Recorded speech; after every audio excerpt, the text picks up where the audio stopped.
CPS board classes में आप सभी बच्चों का स्वागत है। आज हम साइंस के chapter number 1 chemical reaction and equation पढ़ाएंगे। तो चलिए शुरू करते हैं।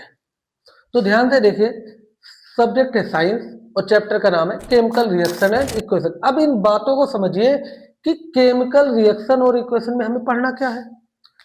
अगर हम केमिकल का मतलब जो केमिकल होते हैं और रिएक्शन का मतलब अभिक्रिया, इक्वेशन उसे जो रिप्रेजेंट करने का वे होता है।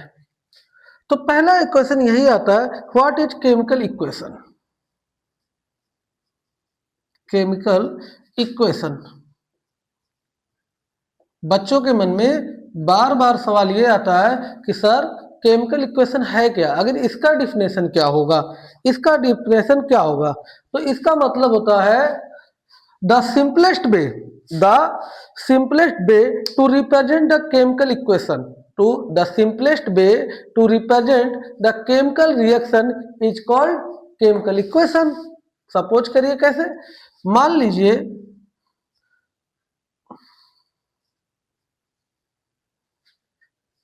CU है, कॉपर है,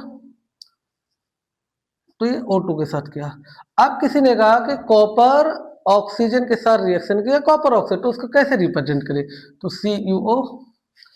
अब आता है इसे बैलेंस कर दो दोनों तरफ। दूसरा बात आता है कि केमिकल रिएक्शन क्या होता है। केमिकल रिएक्शन क्या होता है ये हम समझ लेते हैं। अगर किसी बच्चे को नोट करना तो नोट कर ले या स्क्रीनशॉट ले ले, हम आगे बताते हैं। अब अगला आता है कि केमिकल रिएक्शन क्या होता है। Chemical reaction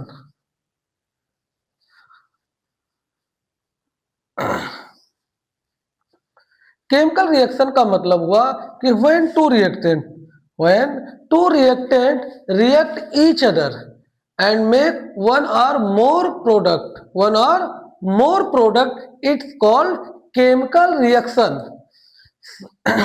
Cu plus O2 ये क्या बनाएगा, CuO, बैलेंस।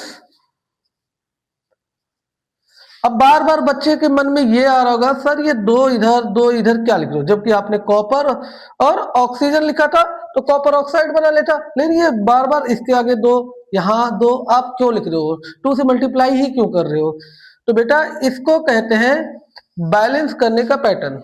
बैलेंस कैसे किया जाए, अगला हम स्टेप वही बताएंगे कि बैलेंस कैसे किया जाता है। किसी भी रिएक्शन को अगर हम कर रहे हैं तो हम उसे बैलेंस करके, अगर जब तक आप नहीं लिखेंगे तब तक आपको कोई नंबर नहीं मिलेगा। एग्जामिनर नंबर को क्या करता है, देता ही नहीं है। तो इसीलिए आप जब भी कोई रिएक्शन लिखिए तो उसे प्रॉपर बैलेंस करिए। अगर किसी बच्चे को स्क्रीनशॉट लेना है या नोट डाउन कर तो रोक के नोट डाउन कर ले, हम आगे बढ़ाते हैं। आगे ये है, हम इधर पढ़ा लेते हैं बैलेंस इक्वेशन। ये बहुत अच्छी बात है, कई बच्चों के मन में तो लड्डू फूट रहा होगा। बैलेंस इक्वेशन देखो जी, बैलेंस इक्वेशन क्या होता है, बैलेंस इक्वेशन का मतलब क्या होता है। जैसे क्या कहना चाहोगे आप, अगर आपको कुछ बताना हो तो कैसे बताओगे। आयरन है और वाटर है तो Fe3O4 प्लस H2। अब किसी बच्चे में अगर वो है तो इसे बैलेंस करें। देखो बैलेंस करने के लिए सबसे जरूरी चीज है जो प्रोडक्ट बना, पहले उधर ध्यान दीजिए कि इसमें प्रोडक्ट में कितना बार आया, कौन सा एलिमेंट कितनी बार है। यहाँ आयरन आप ध्यान से देखिए, आयरन कितनी बार है, 3 टाइम्स है। तो यहाँ आयरन कितना है, 1 है, बड़ी नाइंसाफी है। तो इसके साथ भी क्या करें, 3 टाइम्स से मल्टीप्लाई कर देंगे। अब देखने में भी अच्छा है, 3Fe3 बिल्कुल इक्वल लग रहा है। अब यहाँ हाइड्रोजन कितना है जी, हाइड्रोजन 2 है, हाइड्रोजन 2। अभी लग नहीं रहा कि यहाँ कुछ करना है, लेकिन ऑक्सीजन पे जरा ध्यान दीजिए। ऑक्सीजन कितना है, 4 है, यहाँ ऑक्सीजन कितना है, 1 है। तो यहाँ अगर हम 4 से क्या करते हैं, मल्टीप्लाई। देखो ध्यान से, कोई बच्चा ध्यान से ही देखेंगे, 4 से मल्टीप्लाई किए तो 4 से जब मल्टीप्लाई, ऑक्सीजन तो 4 हो गया, लेकिन इसकी गलती की वजह से यहाँ जैसे ही मल्टीप्लाई हुआ तो हाइड्रोजन कितना होगा, 8 हो गया। तो यहाँ हाइड्रोजन 8 करने के लिए आपको इसमें भी 4 से मल्टीप्लाई करना होगा। यानी रिएक्टेंट, क्या, रिएक्टेंट, जो रिएक्टेंट्स है और प्रोडक्ट है,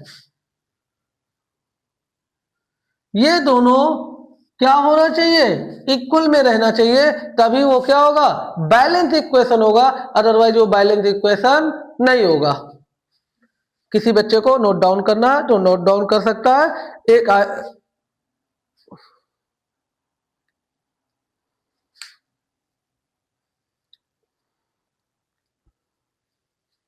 आगे हम बात करें तो आगे जो टॉपिक है उसके बारे में बात करते हैं, जो है मेन।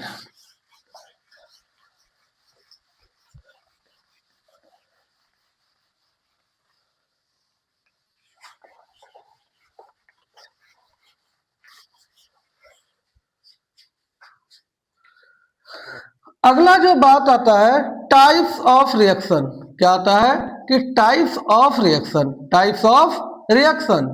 टाइप्स ऑफ रिएक्शन का मतलब समझो आप, टाइप्स ऑफ रिएक्शंस।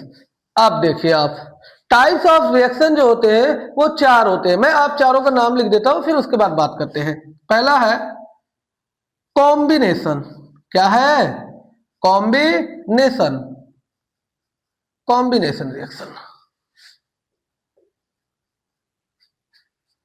दूसरा है डीकंपोजिशन रिएक्शन,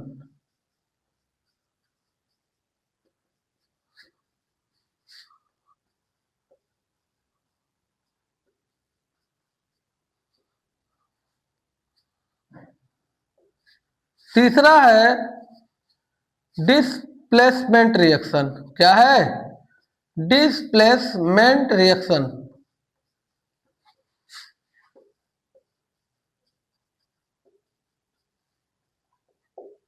चौथा है डबल डिस्प्लेसमेंट रिएक्शन।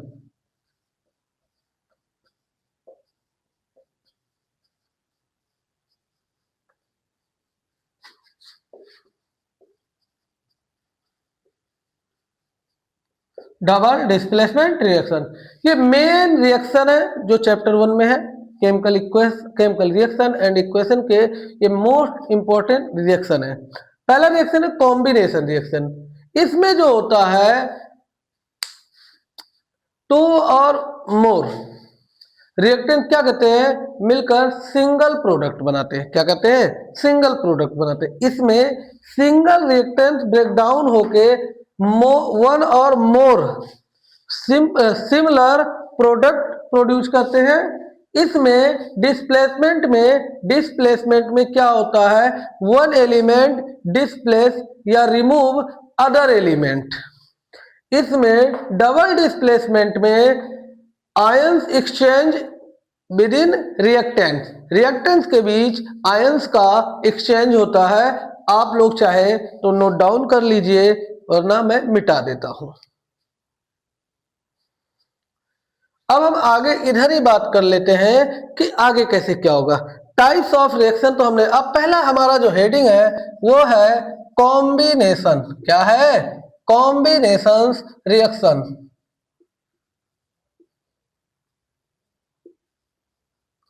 देखो ध्यान से पढ़िए, क्योंकि अभी सर झुका के पढ़ लीजिए।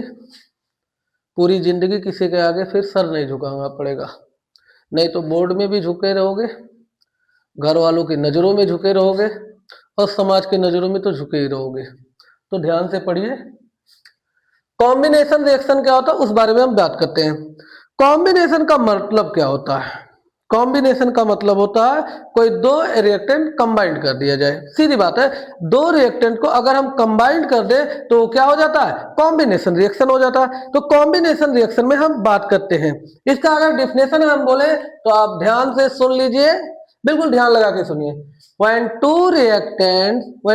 or more reactant react each other and make single product या compound या single product, it's called combination reaction। It's mean इसमें दो या दो से अधिक रिएक्टेंट मिलते हैं और किसी सिंगल प्रोडक्ट का क्या करते हैं, प्रोड्यूस करते हैं, और इसके साथ साथ ये हीट भी प्रोड्यूस करते हैं। इस बात को ध्यान में रखिए। जैसे मैं कहूं calcium oxide CaO plus H2O, तो ये क्या बनाएगा, CaOH का होल ट्वाइस। ये सीबीएसई का मोस्ट इंपॉर्टेंट रिएक्शन में से एक ये है जो कई बार बच्चों को दे देता और बच्चे क्या करते हैं, भटक जाते हैं। लेकिन आपको भटकना नहीं है, यहाँ बने रहना है जिससे कि आपका एक एक कॉन्सेप्ट क्लियर हो जाए। CaO प्लस H2O CaOH का होल ट्वाइस। अब इसका मतलब क्या हुआ, CaO का मतलब होता है कैल्शियम ऑक्साइड। इसको कई आम भाषा में लोग नॉर्मल जो साइंटिफिक लैंग्वेज है अगर हम उसमें बात करते हैं तो ये क्या है, क्विक लाइम है। क्या है, क्विक लाइम। ये वाटर के साथ जब मिक्स हुआ तो बना क्या, कैल्शियम, क्या बना, स्लैक लाइम। क्या बना, ये बना क्या, स्लैक लाइम। ध्यान से देखिए, और हीट को तो ये रिलीज करेगा। अब आपको सोचोगे सर इसने तो मैंने कभी देखा ही नहीं, कई बच्चों के मन में ये आता है सर ये रिएक्शन कब देखा। ये आप अपने घर पे गांव में अगर आप गए होगे या आप बाजार जाइए तो आपको चूना का पत्थर मिले, चूना पत्थर जिसे हम बोलते हैं, व्हाइट कलर का रहेगा, वो ले आइए। उसे जब भी आप पानी में डालिए तो क्या करता है, पानी को वेपर फॉर्म में कर हीट प्रोड्यूस करता है और ये बना लेता है। Okay, it's clear. तो आगे आप इसे पहले नोट डाउन कर लीजिए, मैं आगे बताता हूं। एक और है इसमें, एक और आता है कि और क्या हो सकता है कॉम्बिनेशन में, burning of coal. Burning of coal, अच्छा एक बात बताइए, कोल, बर्निंग ऑफ कोल, मैंने ये कहा burning of coal, burning of coal. देखो बर्निंग ऑफ कोल जो है वो भी क्या है, कॉम्बिनेशन है। बर्निंग ऑफ कोल, अगर हम कोल किससे होता है, कार्बन से होता है। और जब भी किसी चीज को आप जलाओगे तो इस बात को याद रखना, बिना ऑक्सीजन के रिप्रेजेंटेशन के वो कभी जलेगा ही नहीं। तो मतलब जब हम इसे क्या कर रहे हैं, बर्निंग कर रहे हैं, मतलब जला रहे हैं, तो यहाँ क्या होना चाहिए, ऑक्सीजन रहेगा तभी आग लगेगा। अब आग जैसे लगा तो ये क्या बना लिया भैया, CO2। जरा इसका नाम बता दे कोई बच्चा, तो इसका नाम होता है कार्बन डाइऑक्साइड। तो ये भी क्या है, कॉम्बिनेशन रिएक्शन है। अब अगर ये है और उसके बाद क्या होगा, आप ये भी जान लो, हीट अलग से ये रिलीज ही करेगा। हीट भी क्या करेगा, रिलीज। आप कोयला जलाइए, कोयला भी कार्बन का एक वो है। आप कोयला जब जलाते हो तो उसके बगल जब आप खड़े होते हो उसके सामने तो आपको ठंड नहीं गर्म ही लगेगा। तो यानी जब भी आप कोयला जलाओगे, बर्निंग ऑफ कोल, कोयला जलाइए तो आपको कार्बन डाइऑक्साइड निकलेगा उससे एक गैस, और हीट भी नहीं होगा। ओके, आगे हम बात करते हैं formation of water. Formation of water ये भी एक है कॉम्बिनेशन, फॉर्मेशन ऑफ वाटर। अब देखो फॉर्मेशन ऑफ वाटर, देखो जी, फॉर्मेशन ऑफ वाटर का मतलब हुआ वाटर को बनना। वाटर बनता कैसे, हाइड्रोजन होता है और ऑक्सीजन से रिएक्शन करता है, H2O2, तो ये बनाएगा H2O। मैंने आपको अभी कुछ देर पहले बताया बैलेंस करके केमिकल इक्वेशन लिखना है। तो आप यहां देखिए, यहाँ हाइड्रोजन कितना, 2 है, बिल्कुल राइट है। लेकिन ऑक्सीजन कितना है, यहाँ 1 है, यहाँ 2 है। तो यहाँ 2 से इसको मल्टीप्लाई कर देंगे, 2 2 2 जा 4। ऑक्सीजन तो 2 हो गया, लेकिन इसकी वजह से ये 4 हो गया। अब इसे भी बैलेंस है, इसमें भी 2 से मल्टीप्लाई करेंगे। ठीक है जी। अब आता है, देखो अभी तक मैंने आपको बताया कॉम्बिनेशन रिएक्शन। बार बार मैंने कहा कि कॉम्बिनेशन रिएक्शन में जब जो चीज कंबाइंड होते हैं तो क्या कर रहे हैं, उसके बाद हीट रिलीज कर रहे हैं। अब जो रिएक्शन हीट रिलीज करे, ध्यान से आप ध्यान दीजिए, बिल्कुल ध्यान से सुनिएगा इस बात को, जो भी रिएक्शन हीट रिलीज करता है उसे क्या कहते हैं, एक्सोथर्मिक रिएक्शन कहते हैं। क्या कहते हैं? Exothermic reaction. ध्यान से दोबारा सुनिए, एक्सोथर्मिक रिएक्शन, जिससे हीट रिलीज हो जिस रिएक्शन में, समझ जाइए वो एक्सोथर्मिक रिएक्शन है। अब हम उसी बारे में फिर बात करते हैं।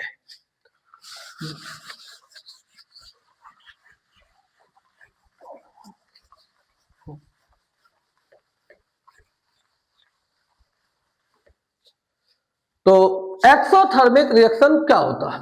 अब ध्यान से देखें, exothermic exothermic reaction, exothermic reactions. अब जी आप समझिए, एक्सोथर्मिक रिएक्शन किसे कहते हैं? ऐसा रिएक्शन जिसमें क्या होता है, रिएक्शन यानी प्रोडक्ट के प्रोड्यूस होने के समय हीट भी रिलीज हो। क्या हो? हीट भी रिलीज हो, उसे क्या कहते हैं? एक्सोथर्मिक रिएक्शन कहते हैं। In this reaction, heat is produced या heat is released during the formation of product. During the formation of product मतलब प्रोडक्ट के बनते समय हीट जब निकलता है तो उसे क्या कहते हैं? एक्सोथर्मिक रिएक्शन कहते हैं। जैसे कि बर्निंग ऑफ नेचुरल गैस, पहला एग्जांपल है burning of natural gas. Burning of natural gas, burning of natural gas, इस बारे में आप ध्यान से देखिए। बर्निंग ऑफ नेचुरल गैस, अगर कोई नेचुरल गैस जलेगा तो उससे हीट भी रिलीज होगा।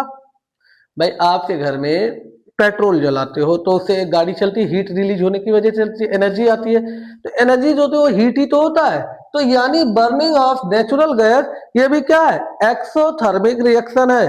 अगर आप इसका फॉर्मूला लिखना चाहो तो लिख लो। तो बनाएगा क्या, कोई बता दे? CO2 बनाएगा। और क्या बनाएगा बताओ? CO2 तो बनाएगा और वाटर भी बनाएगा। अब किसी बच्चे में दम हो तो बैलेंस करके दिखाओ। वैसे तुम लोगों में तो दम होगा नहीं, मैं ही कर देता हूं। CH4O2 CO2 plus H2O। अब देखो यहाँ कार्बन कितना? एक। यहाँ कार्बन कितना? एक है। ऑक्सीजन कितना? दो है। यहाँ तीन हो गया। अब इसे कैसे करें बताओ? यहाँ दो से मल्टीप्लाई कर दो, और कुछ करना है, और यहाँ दो से मल्टीप्लाई कर दो। देख लो बरोबर है, हिसाब बरोबर है एकदम। आप जो ब्रीथिंग करते हो यानी रिस्पिरेशन, मतलब जो ब्रीथिंग आप करते हो वो भी क्या है? एक्सोथर्मिक रिएक्शन है। क्या है? एक्सोथर्मिक रिएक्शन है। ये सभी जो मैं बता रहा हूं, जो समझा रहा हूं, आपके एनसीईआरटी के बुक में, सीबीएसई के एनसीईआरटी बुक जो सभी स्टेट में यूज होता है उसमें बाकायदे से लिखा गया है, लेकिन आप लोग कभी उसे खोलते भी नहीं हो। अगर आप खोलते तो जरूर इसके बारे में जानते ये क्या चीज है। आगे हम बात करते हैं। इसे किसी को नोट डाउन करना हो कर सकता है।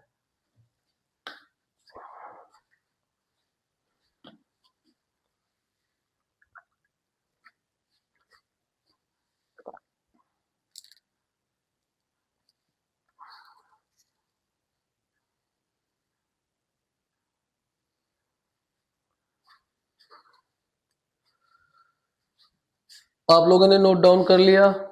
लग नहीं रहा, अभी भी किए होंगे। स्क्रीनशॉट ले लो, अगर हाथों में दर्द हो रहा तो स्क्रीनशॉट ले लो। आगे हम बात करते हैं। तो आगे क्या पढ़ाएं आप लोग बताइए। अच्छा, एक आता है एक्सोथर्मिक रिएक्शन। अच्छा, आप लोगों ने वेजिटेबल, जो आपके घर में वेजिटेबल वेस्ट बचते हैं तो उसको क्या करते हो? कहीं कूड़े में डाल देते हो, डस्टबिन में डालते हो, तो वो क्या होता है? डीकम्पोज होता है। क्या होता है? डीकम्पोज होता है। और decomposition of vegetable, decomposition of vegetable भी क्या है? एक्सोथर्मिक रिएक्शन का एग्जाम्पल है। उम्मीद है आप सभी को ये क्लियर हो गया होगा। हम आगे बात करते हैं।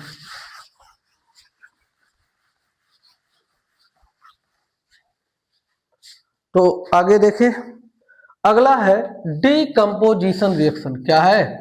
Decomposition reaction. डीकम्पोजिशन रिएक्शन, ध्यान से आप लोग ध्यान दीजिए, ध्यान से ही ध्यान दीजिए। डीकम्पोजिशन रिएक्शन ये क्या होता है? डीकम्पोजिशन रिएक्शन बताएगा कोई बच्चा या मैं ही बताऊं?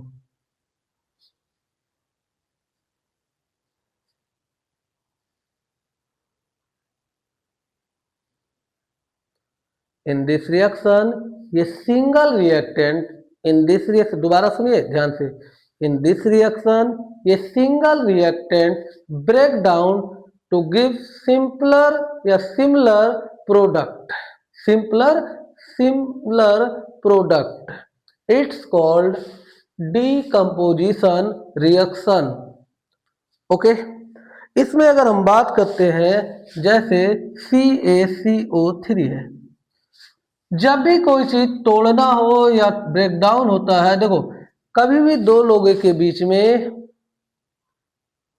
अलगाव कब आता है, सेपरेट कब होते हैं? जब उनके बीच में गर्मी बढ़ जाए, यानी हीट बढ़ जाए, यानी उनके अंदर एक दूसरे में क्या अंदर आ जाए, ईगो। तो ऐसे यहाँ CaCO3 में क्या हीट किया गया, जब हीट किया जाता है, जब हीट जैसे ही होगा ये अपने आप को क्या करे, ब्रेक डाउन करेगा, अपने आप को तोड़ेगा, उसके बाद ये कुछ बना लेगा। तो ये बनाएगा क्या भैया, ये भी बता दो। तो ये बनाएगा क्विक लाइम और कार्बन डाइऑक्साइड। क्या बनाया, क्विक लाइम और कार्बन डाइऑक्साइड। अगर हम बात करते हैं PbNO3, इसके बारे में, ये मोस्ट इंपॉर्टेंट, मैं दोबारा भी बोल रहा हूं, फिर से बोल रहा हूं, ये इंपॉर्टेंट है। क्या है, इंपॉर्टेंट रिएक्शन है, ये मोस्ट इंपॉर्टेंट रिएक्शन है ये वाला। इसका नाम है लेड नाइट्रेट। क्या नाम है, लेड नाइट्रेट। अगर इसे हीट कर दिया जाए, क्या कर दिया जाए, हीट कर दिया जाए, अगर इसे हीट किया जाए तो क्या बनाएगा, लेड ऑक्साइड और नाइट्रोजन डाइऑक्साइड, क्या बनाएगा, PbO plus NO2 plus O2 बनाएगा। अगर किसी बच्चे को बैलेंस करना हो तो कर ले, ये आज का होमवर्क भी है। अगर कोई बच्चा बैलेंस करता है तो मुझे कमेंट में जरूर बताए। ये आज आपको लोगों के लिए टास्क है, तो आप लोग इसको कोशिश करिए बैलेंस करने के लिए। अगर आप किसी बच्चे को नहीं हो रहा बिल्कुल नहीं, तो मुझे कमेंट करेगा, मैं उसे जरूर बताऊंगा। अच्छा, AgCl का नाम सुना है, AgCl, AgOg, सुनो जी। Ag का मतलब होता है सिल्वर, Cl का मतलब chlorine, silver chlorine, silver chloride इसका नाम है। क्या नाम है, सिल्वर क्लोराइड। अगर सिल्वर क्लोराइड को सनलाइट, कैसे, सनलाइट में रखा जाता है, सिल्वर क्लोराइड को सनलाइट में रखा जाता है तो सिल्वर बनाता है, सिल्वर अलग हो जाता है और क्लोरीन अलग हो जाता है। इसे बैलेंस कर लो, यहाँ क्लोरीन 2 है तो इसमें 2 से मल्टीप्लाई, Ag भी 2 हो गए, यहाँ 2 से मल्टीप्लाई कर दो। ठीक है जी।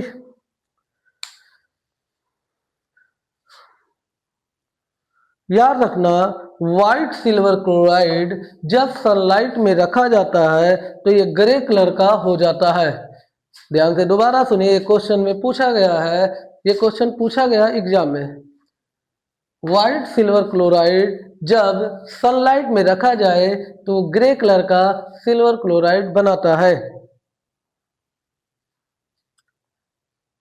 ओके, सिमिलरली AgBr, क्या है, AgBr, इसे भी हमने कहाँ रखा, सनलाइट में रखा। कहाँ रखा, सनलाइट में। तो ये क्या करेगा, Ag अलग हो जाएगा प्लस Br2 बनाएगा।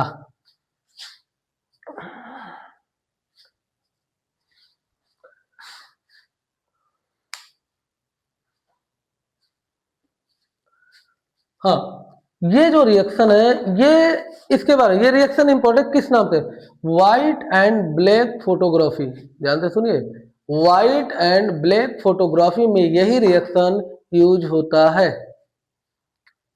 क्लियर है आप लोगों का? अगर हम बात करते, इसमें एक और टॉपिक है। अभी आपको मैंने शुरू में जैसे डिकम्पोजिशन रिएक्शन शुरू किया तो मैंने बार बार क्या बोला, हीट लग रहा है, मतलब हीट जैसे होगा तभी कुछ बनेगा प्रोडक्ट, तभी ब्रेक डाउन होकर प्रोडक्ट हो रहा है। तो ऐसे ही अगर हीट बार बार एब्जॉर्ब हो रहा है, या हीट ले रहा है ना, एब्जॉर्ब कर रहा है, अगर जब जो रिएक्शन हीट को एब्जॉर्ब करता है तो उसे क्या कहते हैं, एंडोथर्मिक रिएक्शन कहते हैं। क्या कहते हैं? और इसी को एंडोथर्मिक रिएक्शन, एंडोथर्मिक रिएक्शन भी बोलते हैं। कभी कभी क्या होता है, बच्चों से पूछ लेता है what do understand about endothermic reaction, तो आप लोग क्या बताओगे वो बताइए। In this reaction energy is absorb are known are as endothermic reaction. In this reaction, in this reaction energy is absorbed during the produce of product, it called endothermic reaction। किसी बच्चे को नोट डाउन करना हो तो note down कर ले या screenshot ले ले, इसके बाद मैं आगे पढ़ाता हूं। तो आगे देखिए, इधर मैं पढ़ा देता हूं।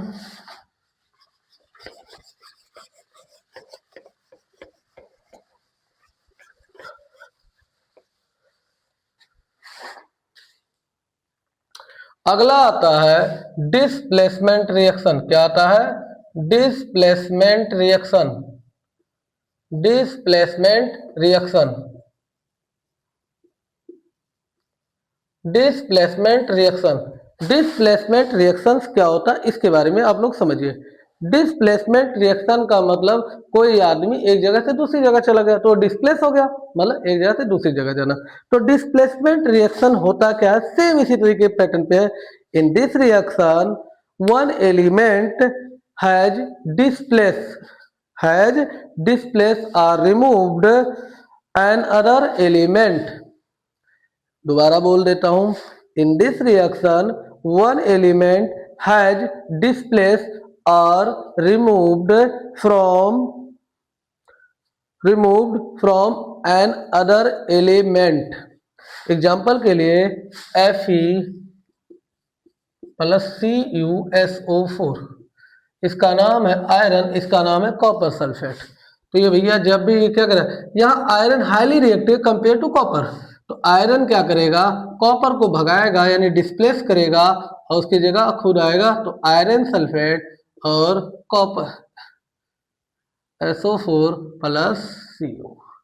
सिमिलरली इसी तरीके से अगर हम बात करते हैं, जिंक भी ऐसे करेगा, जिंक कॉपर सल्फेट, तो ये भी क्या करेगा, ZnSO4 zinc sulphate plus CO। ऐसे अगर बात करें तो Pb पे भी करेगा, और ये क्या करेगा, कॉपर क्लोराइड के साथ करेगा CuCl2, तो ये बनाएगा PbCl2 प्लस Cu।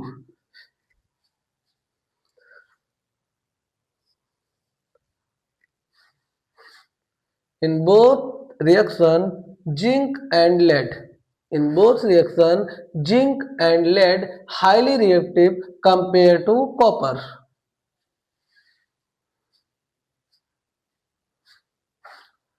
अब यहाँ देखिए इसके पास पावर ज्यादा था तो इसके साथ इसको क्या किया, यहाँ से भगा दिया और इसके साथ आ गया। इसको भी देखिए पावर ज्यादा, तो इसको क्या किया, रिएक्शन करने की क्षमता ज्यादा है तो इसको भी क्या करे, डिस्प्लेस करता है और इसके साथ आगे खुद आ जाता है। ओके, अब आता है डबल डिस्प्लेसमेंट रिएक्शन। क्या आता है बच्चों? Double displacement reaction. तो हम आगे बात करते हैं, किसी बच्चे को अगर नोट डाउन करना रहे तो स्क्रीनशॉट ले ले या वीडियो को रोक कर आराम से देख ले। ये वीडियो YouTube पर फ्री अवेलेबल है आप सभी के लिए। अपना भविष्य बनाना है तो आप लोग हमारे YouTube पर आइए और वहाँ अच्छे से क्लास करिए। अगर हम बात करते हैं डबल डिस्प्लेसमेंट रिएक्शन, ध्यान से समझिए, double displacement reaction, double displacement reaction, double displacement reactions, ये एक टॉपिक है। फिर रिएक्शन ये double displacement reaction. In this reaction, reactant exchange ions between each other. In this reaction, reactant exchange ions between each other. One another या each other, एक दूसरे से one another ही बोलना अच्छा रहेगा। तो इसके लिए क्या होगा, एग्जाम्पल में लिख देता हूं Na2SO4 प्लस BaCl2।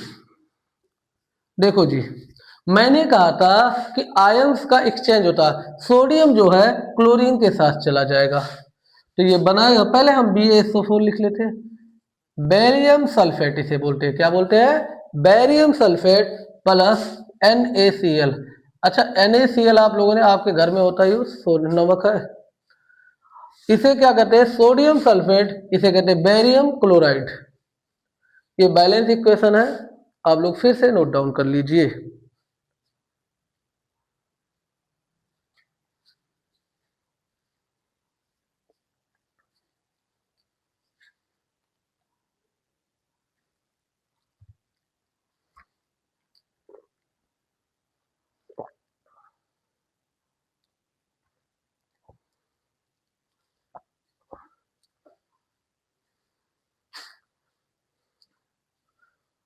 आप लोगों ने नोट डाउन कर लिया।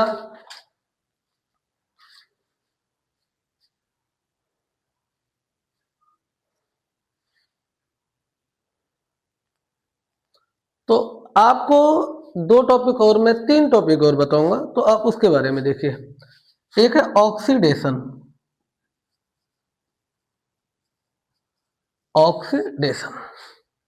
ऑक्सीडेशन से आपको शब्द लगा हुआ लग रहा होगा।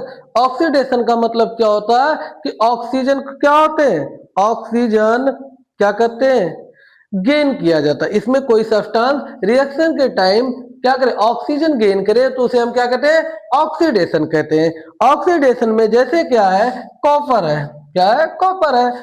अब इसने ऑक्सीजन गेन किया, इसने क्या, इसकी ऑक्सीडाइज हो गया, ये क्या हुआ, ऑक्सीडाइज हो गया। तो ये क्या, इसका ऑक्सीडाइज हुआ, ऑक्सीडेशन हो गया। ये रिएक्शन क्या है, ऑक्सीडेशन है। अब बैलेंस कर दो, यहाँ दो है, दो से यहाँ मल्टीप्लाई किए, यहाँ भी दो मल्टीप्लाई करिए, बैलेंस हो गया। ऐसे एक है रिडक्शन। रिडक्शन जो है उसके बारे में समझ लीजिए, क्या है, रिडक्शन। रिडक्शन का मतलब क्या होता है, अगर इसमें ऑक्सीजन, जस्ट इसके अपोजिट सोचिए, इसमें ऑक्सीजन क्या रहा, जुड़ रहा है, तो रिडक्शन में क्या होगा, ऑक्सीजन क्या होगा, ऑक्सीजन का क्या होगा, आप लोग बोले लॉसेस होगा। ऑक्सीजन का क्या होगा, लॉसेस होगा। तो इसके लिए हम क्या बताएंगे, जैसे CuO है प्लस H2 है, तो ये बनाएगा Cu अलग प्लस H2। यहां कॉपर का क्या हो गया, कॉपर ऑक्साइड से कॉपर हुआ, तो यानी इसका क्या हुआ, रिडक्शन हुआ। और यहां देखिए कॉपर से कॉपर ऑक्साइड, इसका मतलब क्या हुआ, ऑक्सीडेशन हुआ। अब आपको मैं बहुत लंबी क्लास नहीं लूंगा, तो इसलिए मैं इसी दोनों रिएक्शन को मिला के एक और रिएक्शन आपको बताता हूं, जो बहुत फेमस है, कभी कभी बच्चों को भ्रमित करने के लिए पूछ ही लेता है, या आपके स्कूल में भी पूछा जाता है, टीचर पूछ ही लेता है। तो आप लोग ये पहले उतार लीजिए, फिर मैं बताता हूं आप लोगों को। इधर बता देता हूं।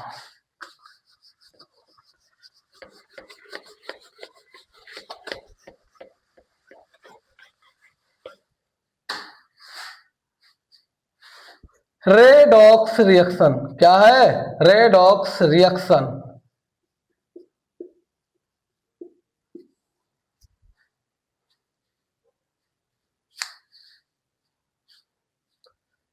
इन दिस रिएक्शन, ध्यान से सुनिए आप लोग फिर से, in this reaction one reactant gain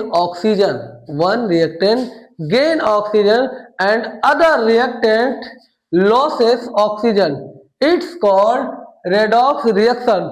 It means एक रिएक्टेंट का ऑक्सीडेशन होगा, दूसरे के साथ क्या होगा, रिडक्शन हो, दोनों सेम टाइम पे हो, तो उसी को हम क्या बोलते हैं, रेडॉक्स रिएक्शन बोलते हैं। ध्यान से सुनो, जैसे क्या है, CuO है प्लस H2 है, तो कोई बच्चा, अभी बहुत बुर्बक लोग कहेंगे कि रेडॉक्स रिएक्शन, अभी यहाँ आपने रिडक्शन लिखा था वही रिएक्शन यहाँ लिख रहा हूँ। तो मैं दूसरी बात बता रहा हूँ। तो Cu प्लस H2O क्या है? H2। अब यहाँ मैं आपको Cu से क्या हुआ, मैंने क्या बताया, इसका क्या हो गया? रिडक्शन, कमी आ गई इसके जीवन में। और H2 से H2O बना, इसका हुआ ऑक्सीडेशन, ऑक्सीजन मिल रहा है। समझ गए ना आप लोग? ये तो बेचारा कट गया इसका, लेकिन इसका क्या हुआ? ऑक्सीजन ज्यादा सप्लाई अब होगा। अच्छे से समझने के लिए हमारे YouTube चैनल पर आप लोग बने रहिए और इस वीडियो को ज्यादा से ज्यादा लोगों तक शेयर करिए, लाइक करवाइए और सब्सक्राइब भी कीजिए। Thank you.